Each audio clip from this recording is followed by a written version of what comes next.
여러분 안녕하십니까. CJB 8시 뉴스 시작합니다. 6.3 지방선거를 앞두고 CJB가 마련한 후보자 토론회 7번째 순서는 영동군수 선거입니다. 재선에 도전하는 국민의힘 정영철 후보와 이를 저지하기 위해 나선 더불어민주당 이수동 후보가 영동군의 발전 방안을 두고 공방을 벌였는데요. 토론회 내용을 이환 기자가 정리했습니다.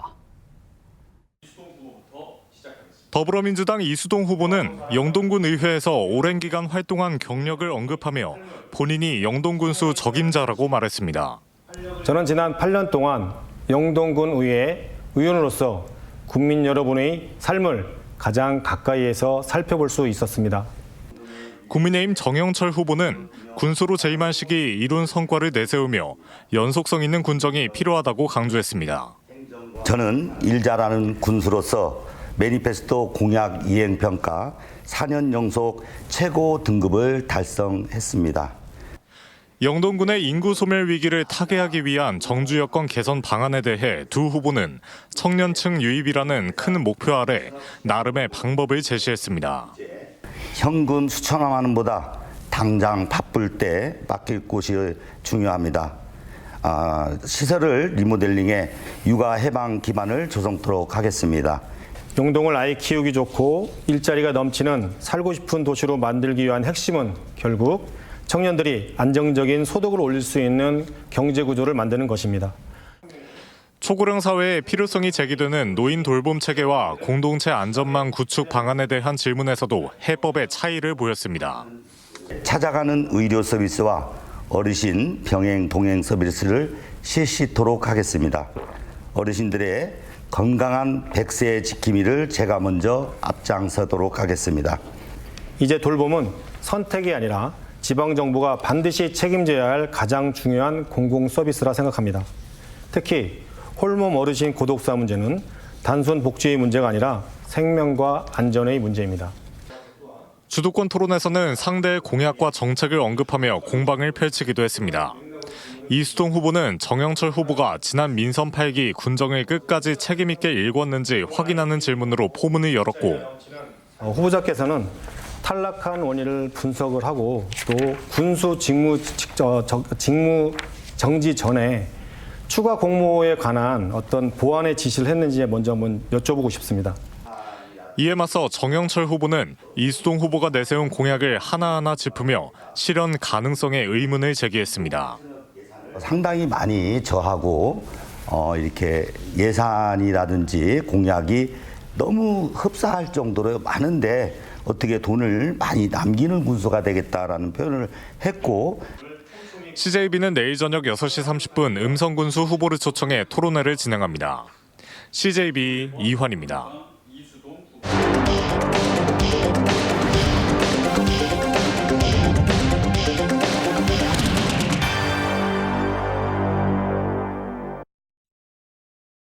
네, 내일부터 지방선거 공식 선거 운동이 시작됩니다. 선거 때마다 후보들의 공약은 쏟아집니다. 하지만 중요한 건 후보가 하고 싶은 이야기가 아니라 지난 4년 동안 충북의 중요한 의제를 각 후보가 얼마나 고민했느냐는 겁니다. 그래서 CJB는 데이터 저널리즘을 실현해 민선 8기 이후 CJB를 비롯한 지역방송 3사가 보도한 뉴스 17,000여 건을 전수 분석했습니다. 오늘부터 김민영, 박원 기자가 가장 많이 반복된 핵심 키워드를 중심으로 후보들의 공약을 소개합니다. 데이터 분석 기법인 크롤링을 통해 2022년 7월부터 2025년 12월까지 약 4년간의 지역방송 3사의 기사 17,168건을 전수 분석했습니다. 이후 조사와 형용사처럼 의미 없는 단어를 걸러냈고 자주 반복하는 키워드 25개를 추출했습니다. 많이 보도됐다는 건 그만큼 충북에서 주목하는 의제라는 뜻입니다.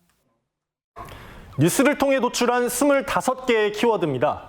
이 키워드들을 다시 한번 비슷한 항목별로 묶어보겠습니다. 그 결과 안전, 경제, 문화, 의료, 복지, 농업, 인프라 이렇게 크게 7가지 의제가 나왔습니다. 이 중에서도 압도적으로 반복된 의제는 안전, 경제, 문화입니다. 이 의제들에 대해 각 후보들은 어떤 답을 내놨을까요? 오늘은 오송 참사 이후 충북의 최대 의제, 안전 공약을 살펴보겠습니다. 첫 번째로 더불어민주당 신용환 충북지사 후보입니다. 신 후보의 안전 공약은 크게 의료와 생활안전 두 축으로 구성되어 있습니다. 신 후보는 안전 공약에서는 이른바 응급실 뺑뺑이 문제를 가장 먼저 강조했습니다. 최근에도 발생한 임신부 분만 뺑뺑이 사례를 예로 들면서 AI 시스템을 통해 병원끼리 치료 가능 상황을 공유할 수 있게 하고 또 지역 의사의 수를 늘리겠다고 설명했습니다. 생활안전 공약으로는 스프링클러가 없는 노후 아파트에 자동 확산 소화기 등 소화 도구를 지원하고 폭염에 대비해 산책로에 차열제를 깔겠다고 했는데요. 여기서 두 가지 의문이 생깁니다. 과연 지난 수년간 여야 막론하고 해결하지 못했던 지역 의료의 난제를 어떻게 풀 건지, 또 오송 참사로 드러난 재난 대응 시스템의 허점을 보완할 공약은 따로 없는지 설명이 필요해 보입니다. 이에 대해 신 후보에게 직접 물어봤습니다. 먼저 의료 공약에 대해 신 후보는 이렇게 답했습니다. 있는 의사분들을 붙잡지도 못하는 현실입니다. 단순히 외적인 보상이나 이런 것들만으로 되지 않는 의료 전체적인 시스템, 어떤 의료 시스템에서의 만족도 이런 것들을 높이는 작업이 선행돼야 되고, 재난 시스템에 대해선 오송 참사 당시 책임 소재가 모호했던 점을 예로 들며 재난 체계의 책임을 명확하게 분류하겠다고 답했습니다.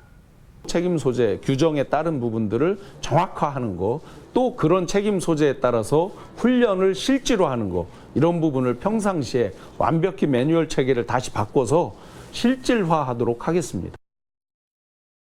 이번에는 국민의힘 김영환 후보입니다.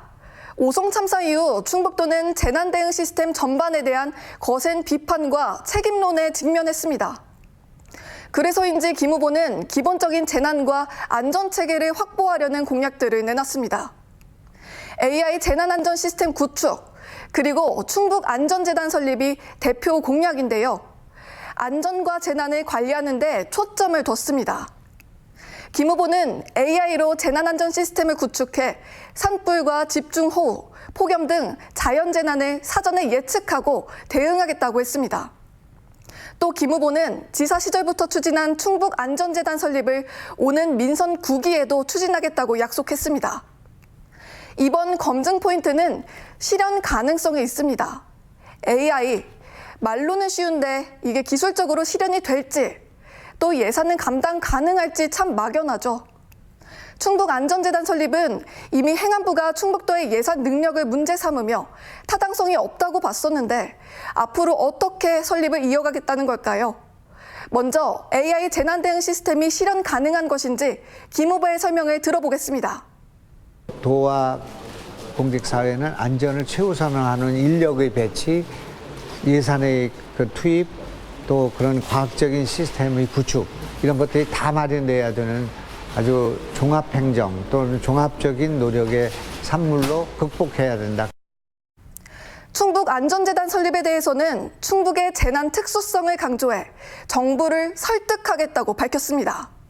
충청북도가 갖고 있는 특수성 또는 위험성, 이런 것을 잘 설득해서 재단을 만들어도 지금 정부가 돈을 주는 건 아니기 때문에 우려하지 않아도 된다. 이것을 잘 설득하는 일이 필요하다. 두 후보 모두 안전을 강조했지만 방향은 달랐습니다. 신용환 후보는 응급의료와 생활안전에, 또 김영환 후보는 AI 재난대응과 충북안전재단에 초점을 맞췄습니다. 충북은 안전한가? 오송 참사가 던진 질문이죠. 후보들의 공약이 그 답이 될 수 있을지 이제 선택은 유권자에게 달려 있습니다. 데이터 공약 검증, 내일은 경제 공약을 짚어보겠습니다. 다음 소식입니다. 국민의힘 선거대책위원회 클린선거본부가 민주당 신용환 충북지사 후보와 이강일 국회의원을 정치자금법 위반 등 6가지 혐의로 충북지방경찰청에 고발했습니다. 국민의힘은 신 후보와 이 의원에 대한 의혹은 범죄 의심 정황이 충분하고 증거인멸이나 통신기록 소멸 가능성이 농후해 정식 고발에 나섰다고 밝혔습니다. 국민의힘 김영환 후보 캠프도 신 후보와 이 의원 등 5명에 대한 고발장을 청주지방검찰청에 제출했습니다. 김영환 후보와 김소연 법률지원단장은 오늘 도청 브리핑룸에서 기자회견을 열고 상대 선거법 위반 행위가 명백한데도 선관위와 경찰은 손을 놓고 있다며 강제 수사를 촉구하기 위해 검찰에 직접 추가 고발을 진행한다고 밝혔습니다. 한국 현대사에서 빼놓을 수 없는 아픔인 단양 곡개굴 사건, 여러분 기억하십니까? 한국 전쟁 당시 미군의 폭격으로 단양 영춘면 일대에서 수백 명이 무고하게 희생된 사건인데요. 75년의 한이 서린 단양 곡개굴 희생자의 명예회복과 보상이 이루어질지 주목됩니다. 최현석 기자입니다. 단양군 영춘면 곡개굴 위령비 광장. 유족과 지역 인사들이 참석한 가운데 75주기 단양 곡개굴 희생자 합동 위령제가 엄수됩니다. 그날의 비극을 추모하는 비가 내리는 가운데 억울한 희생자의 넋을 기리며 분향과 헌화가 이루어집니다. 아직도 그날을 떠올리면 가슴이 미어지고 먹먹합니다. 누나들이 좀 불렀지. 용수, 용예, 봉예 하면서 뭐 영어가 하면서 막 부르지. 그래서 누나들이 중간쯤 나오다가 막혔어. 단양 곡개굴 사건은 한국 전쟁 당시인 1951년 1월 20일 단양 영춘면 일대에서 피난 중이던 수백 명의 민간인이 미군의 폭격으로 희생된 안타까운 사건입니다. 진실 화해를 위한 과거사 정리위원회는 지난 2008년 희생자 167명의 신원을 확인한 바 있습니다. 그럼에도 불구하고 지금까지 희생자의 명예회복과 보상은 제자리 걸음이었습니다. 하지만 최근 엄태영 국회의원이 관련 법률안을 대표 발의하면서 물꼬가 트일지 주목되고 있습니다. 법률안은 보상금과 생활지원금 지급, 희생자 추모재단 설립 등이 골자입니다. 이제 늦었지만 국가가 이제는 그 유가족들을 위로하고 또 기념관도 지어드리고 앞으로 여러 가지 실질적인 보상이 될 수 있도록 이제는 나서야 됩니다. 곡개굴 특별법이 꼭 이번에 여야 없이 꼭 합심을 해주셔서 우리 한을 풀어주시면 너무나 고맙겠습니다. 이번만큼은 75년에 한이 풀릴 수 있을지 유족과 지역민들은 한마음 한뜻으로 고대하고 있습니다. CJB 최현석입니다. 국내 연구진이 버려지는 폐자원을 활용해 플라스틱과 섬유 원료를 만드는 친환경 바이오 기술 개발에 성공했습니다. 중동 전쟁으로 품귀 현상을 빚고 있는 나프타 수입 의존도를 낮추는 동시에 탄소 저감형 화학산업 전환에 새로운 가능성을 제시했다는 평가입니다. TJB 조형준 기자입니다. 플라스틱부터 섬유, 비닐 등 다양한 산업의 핵심 소재로 산업의 쌀이라 불리는 나프타. 원유를 정제하는 과정에서 만들어지는데 길어지는 중동 전쟁 탓에 국내 수급에 큰 차질이 빚어지고 있습니다.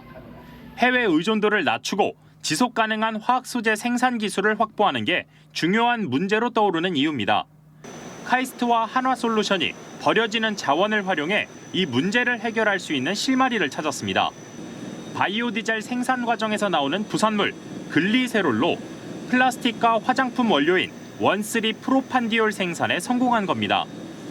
I think this research will be a good stepping stone for an academic research to be future commercialized especially with the industry. 핵심은 연구진이 개발한 미생물입니다. 폐부산물에서 프로판디올을 아주 높은 효율로 생산할 수 있도록 미생물을 개조한 겁니다. DNA를 엔지니어링을 해가지고 저희가 폐글리세롤을 미생물이 섭취를 해서 그걸 저희가 원하는 부부가 같은 산물인 원쓰리 프로판디올을 바꾸게. 이번 연구는 300리터 규모의 대형 공정에서도 성공적으로 검증됐습니다. 실제 공장에서 사용할 수 있을 정도로 완성도를 갖췄다는 뜻입니다. 우리 자체의 기술로 한번 처음부터 끝까지, 즉 공장을 지을 수 있는 수준까지 한번 올려보자라는 프로젝트를 한 것이고요. 또 이번 성과는 10년이라는 긴 시간 이어진 한화솔루션과 카이스트, 산학, 협력의 과실이라는 평가도 나오는데 연구팀은 앞으로도 우리 기술을 활용한 다양한 화학 소재 개발에 매진할 계획입니다. TJB 조형준입니다. 윤건영 교육감 후보는 오늘 도교육청에서 기자회견을 열고 실용과 포용의 가치에 중점을 둔 충북교육 비전과 핵심 공약을 발표했습니다. 윤 후보는 8대 핵심 공약을 제시하며 단 한 명도 포기하지 않는 교육으로 충북교육을 더 든든하게 완성하겠다고 주장했습니다. 김성근 후보도 이주 배경 학생과 장애 학생을 위한 10대 공약을 발표했습니다. 김 후보는 이주 배경 학생을 위한 5대 공약과 장애 학생을 위한 5대 공약을 통해 통해 배움 및 취업이 삶의 자립으로 이어지는 질 높은 교육 환경을 만들겠다고 밝혔습니다.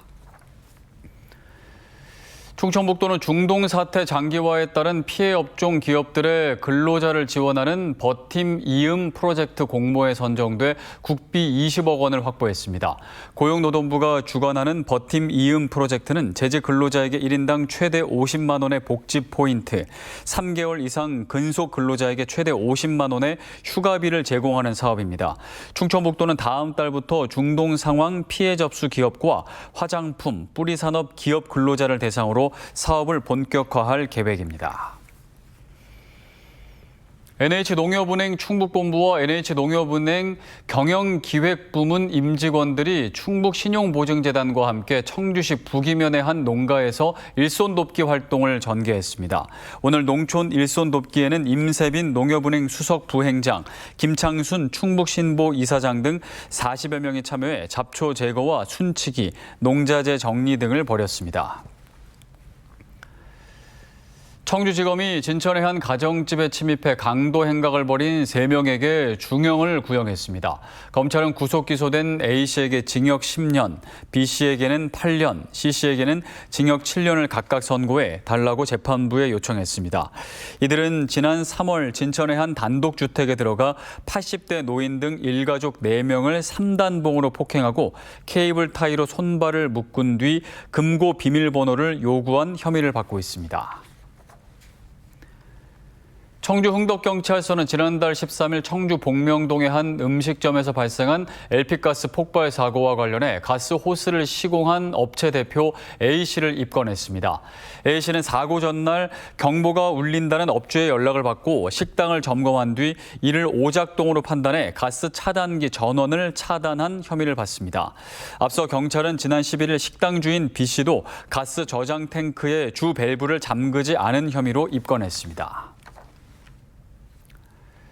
충북경찰청이 한 장애인 운동선수가 지인 A씨에게 돈을 빼앗겼다는 고발장을 접수받고 수사에 착수했습니다. A씨는 지난 2월부터 한 달간 거처를 마련해 주겠다며 영동군의 한 장애인 시설에 입소한 지적장애 선수 B씨의 계좌에서 2,400만 원을 임의로 인출한 혐의를 받습니다. 다만 A씨는 B씨가 시설을 퇴소하자 돈을 돌려준 것으로 알려졌습니다. 충주경찰서는 신호를 위반해 사망사고를 낸 70대 택시기사 A씨를 교통사고 처리 특례법상 치사 혐의로 입건했습니다. A씨는 어젯밤 10시 30분쯤 충주시 봉방동의 한 사거리에서 직진 신호에 좌회전을 하던 중 맞은편에서 오던 30대 오토바이 운전자에 치여 숨지게 한 혐의를 받고 있습니다. 한편 A씨는 경찰 조사에서 기억이 나지 않는다고 진술한 것으로 전해졌습니다. 이상으로 CJB 8시 뉴스를 모두 마칩니다. 함께해 주신 여러분 고맙습니다.